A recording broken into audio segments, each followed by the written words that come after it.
Number one rusher is Aidan Hutchinson from Michigan. Okay? There you go. Now, I mean, he's a really damn good football player. Dude's a baller. I mean, first off, he's 6'7". He's 260 and got a body, because I met him at the Super Bowl, where you go, he's just going to get bigger and stronger. He's just a little pup, and he's still growing. You know, so it's just going to continue to fill out. The first thing you see when you turn on the film is the twitchiness and the quickness of the athlete. That's the number one thing. So you see it and you go, whoa, that dude's big at the end of the line of scrimmage standing up over there. And then you go, whoa, is he really that quick? I think that was the first thing that I came away with, that I just went, wow. I mean, the side-to-side quickness, whether it's the pass rush, to avoid a block, to break down, and oh wait, I shot through the C gap, and now the running back's here, and it's me and him one-on-one. I mean, all of that is like phenomenal. Travon Walker, who is a dude that is pretty good. Your number 2 edge rusher out of Georgia. Wow, maybe the freakiest guy of all. He's the freakiest guy of all these guys. Let's just start there. It's the freakiest guy of everybody in the draft at the edge. There's incredible strength. You know what you're going to get as a player. He's got the most versatility probably of any of the edge guys in this whole draft. And when you say that and you go, what do you mean edge versatility? I mean, he's so athletic. He's not going to do this like 3-4 outside linebacker. He could do it. He could do it. I don't think that's where he's going to be. Strong side defense end in the 4-3, like with the tight end side. No problem. Weak side, rush the passer. Sure, no problem.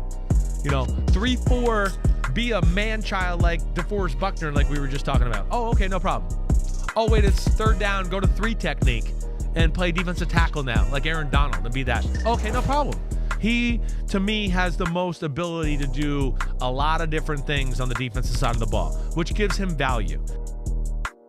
I think he's the best tackle in college football. He is outstanding. He's a huge man in good shape.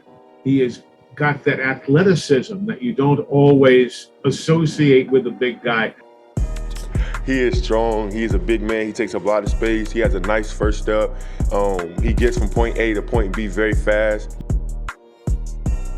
There were times this season where he wasn't exactly lights out, and that happens with young players. That's not necessarily a surprise, and it's part of the reason why I have him as my 1B in terms of my top offensive tackle. First, I have Ike Ekwonu out of NC State, but right behind them, and it's a hair's difference, is Evan Neal, who played left tackle this season for Alabama. We know they made it to the national title game and had that thing close until the end there. The cornerback from Cincinnati. It's hard to find a 6'3" guy with his length and his press man coverage skills. He was in press man over 85% of the time this past year, and he never allowed more than 13 receiving yards in a single game. Think about that. Like, no receiver lined up against this guy, or a combination of receivers lined up against this guy and had more than 13 yards in a game. I mean, he was like the college version of Dion. He just take away my side of the field, you guys worry about the rest. And so whether it's Gardner or Derek Stingley from LSU, these two cornerbacks, I think, are going to be special at the next level. That overall, Ike Ekwonu's film was better than Evan Neal's, okay? The guy could be a guard, but he's made for left tackle. I mean, so there's a little versatility there for sure, but like, incredible athlete, incredible get off, the power to move and dig and root people out, no doubt about it. All the movement stuff is really, really special. I mean, to be 320, he carries it very easily. He doesn't even look 320 on the film when the way he moves and does everything. But I think between that, I mean, it's like elite explosiveness, elite change of direction ability. The redirects, like we're talking about, going to the second level, the linebacker tries to juke him out. No, not so fast. Not around this guy. He's going to be there to knock you out. Blows people back on contact. So that's, I mean, right away you see that and you just go, man, the guy's got it all. There's nothing in his game that he physically can't do, and most things he does at a very elite level.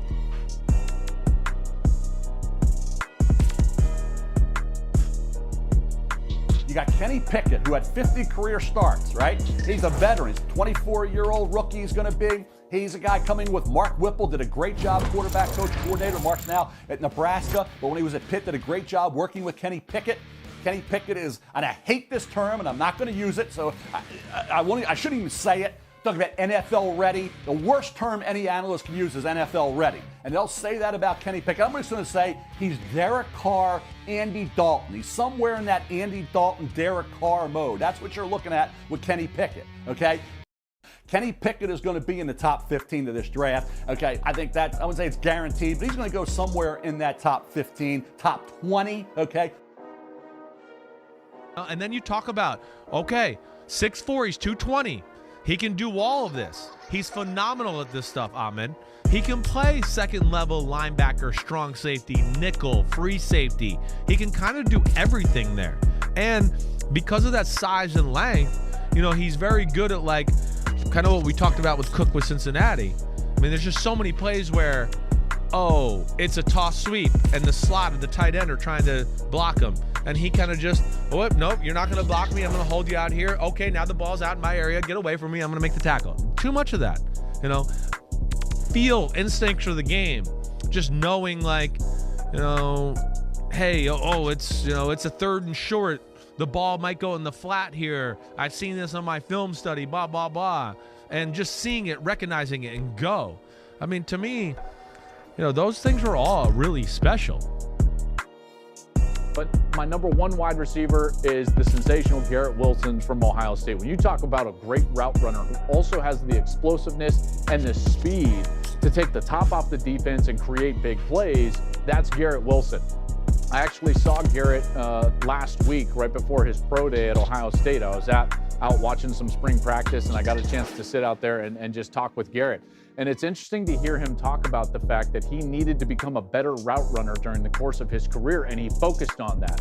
And he really took that to heart. Even when a young kid came in, Marvin Harrison Jr., obviously son of the Hall of Famer Marvin Harrison, who played with Peyton Manning for so long, and he said the detail in which Marvin would run his routes, Garrett learned from that, became about a better route runner because of that. His ability to stop and start, and then those little nuances of bending on the outside, getting to the other side, and then the separation with that speed that I was talking about. It's very rare when you get a guy that can run as fast as Garrett Wilson and yet is as precise as he is as a route runner. That's a big reason why he's my number 1 wide receiver and why he probably is going to get selected in the top 10 of this year's NFL draft.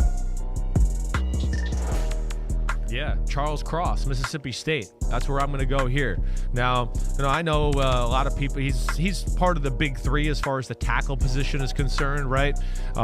Really good specimen. You know, has a body you look at right away and you just go, oh man, he looks like an NFL left tackle. All right, he's got arms long as hell. So all the things you like for a tackle are perfect. Is he perfect? No, he's not. Is he as good as the other 2 tackles in the draft that we're going to talk about in a little while? No, he's not. You know, does he have the potential to be as good as they do? Yeah, he probably does. He is the rawest of these tackles. Great feet, awesome in space. Kayvon Thibodeau, on the other hand, I mean, he was at the top going into the season. He was looked at as the number 1 overall pick. And then he came crashing down.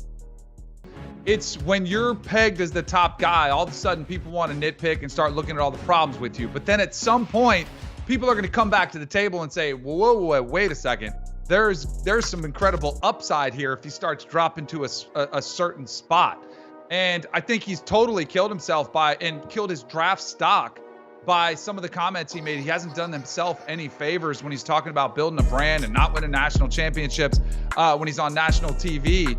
But ultimately, I think the player is just too good. So a team is going to see that potential upside and say, you know what, we're there. And there's probably some teams that are talking him down, hoping there's maybe a chance he falls to their lap and they would love to scoop him up. So it's just kind of the chess game of the draft process. Derek Stingley Jr., the corner from LSU.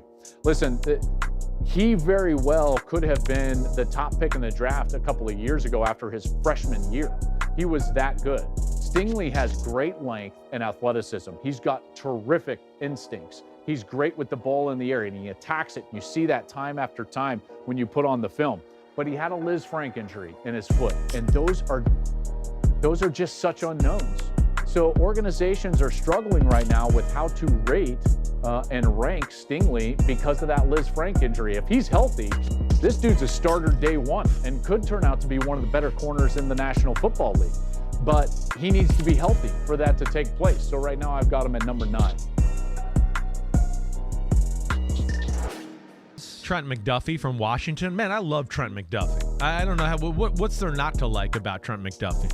You know, again, another guy that I think you can legitimately, not want to say another guy, like we've talked about these a ton, where he's different from Marcus Jones is this guy can truly do both, right? I have no questions that this guy can play outside corner too. Really, probably the best, you know, all-around mover in the draft, let alone had the acceleration like Booth, right? To where, and like Marcus Jones out of Houston, to where I went, whoa. Like his ability to break on the ball, close on the ball, receivers running a shallow cross or a crossing route, and his ability to accelerate and get right back in them in an even manner to where now he can make the play. I mean, that's life in the NFL. So he's got so much versatility as far as whether you want to work him inside or outside. He's got plenty of strength to play outside. He's a missile, all right? Drake London, the big wide receiver from USC. Listen, I know a lot of people weren't talking about him because USC had kind of fallen off the map, but if you were up late watching Pac-12 games, like you should be, you saw this guy absolutely dominate. He is a physical freak. He's got the basketball background, so he understands how to use his body in order to create space. He's got very strong hands. He's great at the catch point, and he comes from an offense, at least in the last few years, that was very pass happy. So he understands the importance of getting open, snap in, and snap out. Jermaine Johnson II from Florida State. Maybe my favorite body of everybody. This is like, he has your Khalil Mack, Lawrence Taylor, traditional edge guy look, right? When he just stands there or puts the hand down, you just go, man, I don't know, but he just looks good. I don't know what it is. I mean, he was one of those guys. As soon as you turn on the film, you went, wow, looks the part. Now let's see what it looks like, you know, when you turn it on. He's a dude, 6'5", 254, didn't qualify for college out of high school. You may have seen him on Last Chance U. Do you ever watch that on Netflix? I've heard of it. He was on that. Really? Jermaine Johnson was on that, then ended up going to Georgia, didn't play much at Georgia. So they didn't see it. They didn't see that body. Wow, get him out there. Had to go to Florida State and finally got his chance. Yeah, well, you know, hey, we see it in college football. Georgia's got some guys that have some bodies like that, too. That's true. So they're probably that is true. And, you know, again, this is where it goes into Georgia probably likes a guy that's even naturally bigger, like a bigger human being. They might ask their guys a 2 gap to where, again, he might have been good, but maybe not as good at some of those things as maybe they wanted, whatever. But like right off the bat at 254, the first thing I wrote down, like the incredible play strength. Incredible play strength. I mean, it doesn't matter who it is. At 254, tackles, tight ends, it's domination. He dominates tackles. Devin Lloyd has been a standout linebacker at Utah and is projected to go in the first round of the 2022 NFL Draft. The 2021 Pac-12 Defensive Player of the Year racked up 256 tackles, 5 interceptions, and 3 touchdowns during his time in college. He didn't have the fastest 40 time at the combine, but he plays with great speed on film. He has good range and can take on and beat blocks in space. He has a knack for being around the ball, and while he can play a little passive at times and struggled when blitzed, he will make a high-end linebacker at the NFL level. Devin Lloyd is long at 6'3" and 235 pounds. He's great at tracking guys down from sideline to sideline. He consistently takes good angles, hustles to the ball, and is a good tackler in space. Malik Willis from Liberty. Yes, sir. Okay. I'm going Malik Willis. I mean, love Malik Willis's arm, first off, right off the bat. It's a special arm. There's no question. I mean, it's his, he can make every throw on the football field with ease. Like one of those where, again, you turn on the film and you go, oh, wait, damn, did he really throw that 20-yard out route that easy? Like, that looked really easy. Whoa, okay, whoa, that ball is flying through the air. You know, so I love that. You know, and as a thrower, too, keeps his body in the right positions. You know, understands how to use the front shoulder. His motion is nice. I like his motion. I wish it's a hair floppy, again, like we talked about, a little bit. but not to where I saw like Justin Fields last year and all of that. No. So that I really do like. I mean, his ability to throw deep balls on the outside that are power throws, they're effortless. Yes. The running, the athlete, Malik Willis, he's a gifted runner, and he understands how to set up blockers like a running back. That's where it's probably, to me, where it's from. He literally understands, like, if they run a quarterback design run, the guard pulls, he understands, like, oh, I'm going to get the defender to go here so I can cut here behind the blocker. Jordan Davis had the football world buzzing during the NFL scouting combine as a 341-pound defensive tackle from Georgia ran a 40-yard dash faster than the like of Patrick Mahomes, Nick Bosa, and J.J. Watt, each at least 50 pounds lighter than Jordan Davis. But the impact of Davis's game is far greater than his otherworldly combine measurables. While his combination of size and speed is rare, it's his power, lateral agility, instincts, and pursuit that made him one of the most feared players in college football. On a Georgia defense littered with future pros, it was Davis who won the McNarick Award in 2021, awarded to the best defensive player all of college football. Chris Olave at Ohio State. Now, he may be bumped up in this in particular because of that blazing fast 40 that he ran at the NFL Combine. I love his ability to run routes. You've heard me call how many Ohio State games, and every time I saw Chris Olave, it was just like this silky smooth route runner. His ability, like Jameson Williams, to get into the middle of the defense and attack deep down the field is, as good as anybody. His ability to adjust at the catch point is as good as anybody, and they attacked down the field. Whether it was Justin Fields at quarterback or it was C.J. Stroud, Chris Olave became a leader in that room. He became a guy that was relied upon for the Buckeyes. He was terrific in all facets, and he burst on the stage. I'll always remember a few years ago blocking a punt against that Michigan team. It was in the horseshoe, and even as a young player, he went out there and blocked that punt. So a terrific player, Chris Olave. Trevor Penning at 6'7", 325 pounds. Watching him compete in the Senior Bowl was so much fun. You talk about nasty. Now, everything's not always technically perfect with him, but you can be guaranteed of one thing. He is going to finish. This is Isaiah Thomas from Oklahoma. He goes down. Tyreek Smith from Ohio State, square him up and then finish him and give him a little extra afterwards. I believe he was talking a little bit at the end of these plays. They all wanted to fight him by the end of the week. Another one here right at the point of attack. Turn, and all the way through. Tries to get Tyreek Smith on the ground again. This was going on all week long. Again, lock you out, and then a little extra there, and walks over and just letting him know, just in case you didn't see what happened there. So, look, there's still some technical stuff he can clean up and work with, but when you talk about the size, the athleticism, and the temperament, this kid's off the charts. Desmond Ridder from Cincinnati. Yes, sir. Desmond Ridder, first off, I'll say this. I really like the guy, meeting him in Combine, right? Is got a great personality, acts like a quarterback. You can tell he's quick on his toes. I love all that stuff. But, like his body, all right? I'll say that. I think it's a guy that's going to continue to grow into his body, too. I mean, 6'4", 215 is what I got here. Right, and got a lot of room to get thicker. And, again, guys usually get bigger as they get older. And that, to me, is going to be a natural. He's one of the only guys in this class, Ahmed, that I would say right off the bat, too, is that his size is a skill. He can throw over the line of scrimmage. He can throw over people when they're in his face and in the pocket. That's one thing I will say for sure that I like about his game, and just the measurables, just as far as that is concerned. Andrew Booth, Clemson. Okay. I loved Andrew Booth. I love him. Want him on my team any day of the week. First off, you said it. The size, yeah, that's real. It is. You talk about, like, passion for the game and everything there, too. Man, off the charts good, right? So I love that aspect, too. All right. And I think here's the first thing I would say. Size is really good.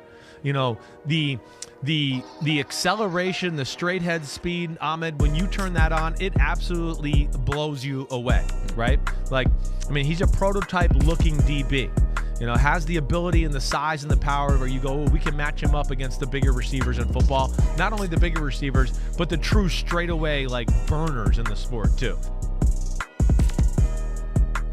Treylon Burks, USC, Arkansas, excuse me.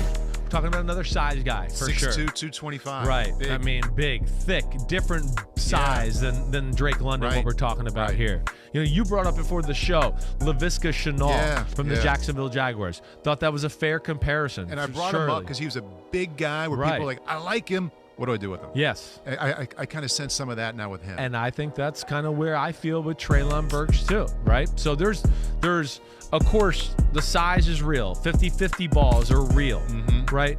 You see, unlike Drake London, we see some evidence here of this guy being able to just run by people and go beat a guy on a go route for a 40-yard touchdown. So there is more of that here than with him. But am I like wowed by the speed with Treylon Burks? Absolutely not. Yeah. Do I have a little bit of a fear of, you know, separation in the NFL running routes? I definitely do. I think a lot of people feel that because, I mean, he was mid to high 4.5s, I think, at the combine. Yes, he was. Right. So he was at this position, and you're that big anyway, people are going to wonder. Yes, right. He does everything you want an offensive lineman to do. He gets down and dirty. He's a gritty player. He's tough. He finishes all of his plays. And he's a really intelligent guy on the football field. He's a converted defensive lineman, came into Iowa playing D-line as an All-American, and it's paid off on the offensive line because you can just tell he knows exactly what to do when those D-linemen try to pull out some of their veteran moves and tricks. I'm super excited about what he's going to be able to do. Obviously, Iowa's got a tradition of offensive linemen, but here's a guy who's showing through. I'm excited. He earned the spot as #1 on the JP30.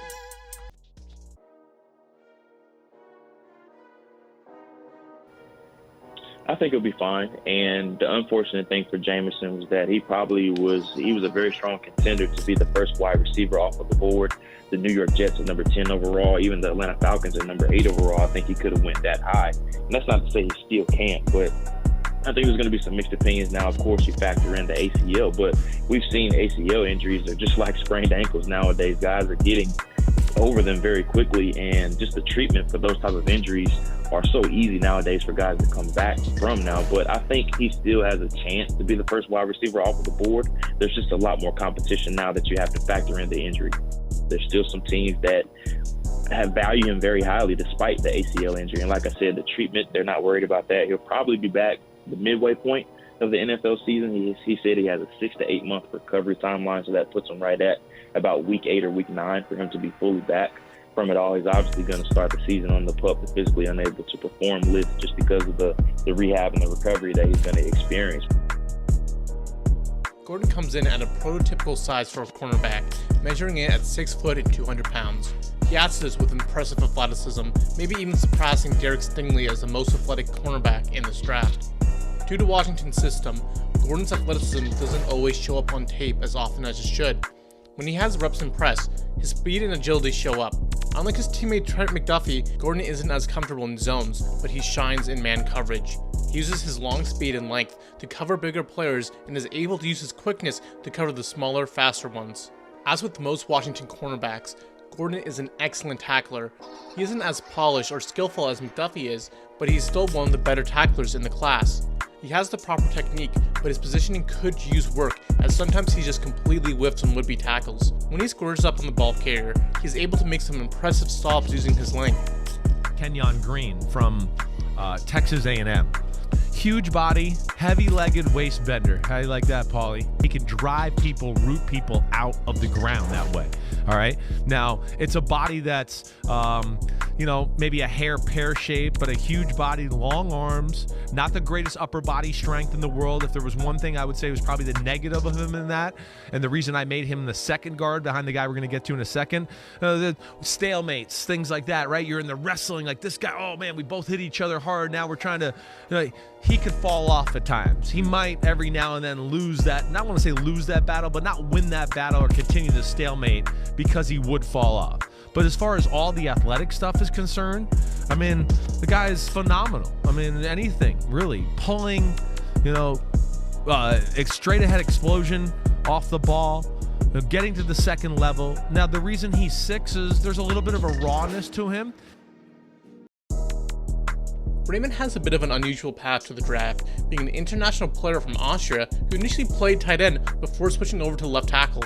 After only 2 years of experience, Raymond has shown massive improvements in skills that NFL teams will love. Raymond's most appealing quality is his athleticism. He's a former tight end and moves like one, getting to the second level in a hurry. His recovery on some plays is mind-blowing and a rare trait that not many tackles possess. Raymond is also surprisingly good with his hands, being able to lock onto defenders and hold them in place. However, Raymond's inexperience at the position is littered all over the tape, and he consistently makes mistakes that more veteran prospects do not. That's not to say that Raymond is young by any stretch of the imagination. He'll be 25 by the time week 1 rolls around, which is quite old for a prospect, especially a developmental tackle. To the surprise of no one, the Georgia Bulldogs have stocked this year's draft class with athletes. Enter DEVONTE WYATT. Yeah, pressured and slammed down. DEVONTE WYATT, part of that nasty defensive front. The big interior D lineman won't floor you with stats. He had just 2.5 sacks last season, but his presence was undoubtedly felt throughout his senior campaign. That has helped peg Wyatt as day one talent. At 6'3", 304, Wyatt has been equal opportunist when it comes to stopping the run and the pass. 7 tackles for loss last season to go with 27 QB pressures. He's shown out on the field and throughout the offseason, turning heads with his agility, mobility, and versatility. You want a smart player with a high motor? You're looking at him. JAHAN DOTSON from Penn State. He's a guy I'm a big fan of. I thought he was terrific for James Franklin and Nittany Lions. In fact, they probably could have targeted him even more than they did, in particular in the red zone. I thought he could have had a little bit of a bigger impact in college than what he even did, and he's a terrific player. I love his ability, even though he's not a big player, in the 50-50 situation. So when he's covered, and the result of the pass is in question, that 50-50 scenario, strong at the catch point. Love his ability to go get the hands on the football and bring it down. George Karlaftis from Purdue. This guy's a football player. I mean, it's just, again, disruptive. It's all about short area quicks, explosion, and just creating chaos. As a pure pass rusher, it was better than I expected. When I just saw some of the measurables and things and the body type, I went, I don't know. But then, I mean, first off, I'll just say this. The twitch and some of the quickness, it pops right away. Just right away, you turn on the film and you see him, wait, it's a run play. The way he got off the ball and threw somebody down to the ground to make the tackle, you go, holy crap. Like that was, he did that in a hurry, he did it violently, and he did it easy. Like that's where he jumps off. And then you start to watch and you go, well, damn.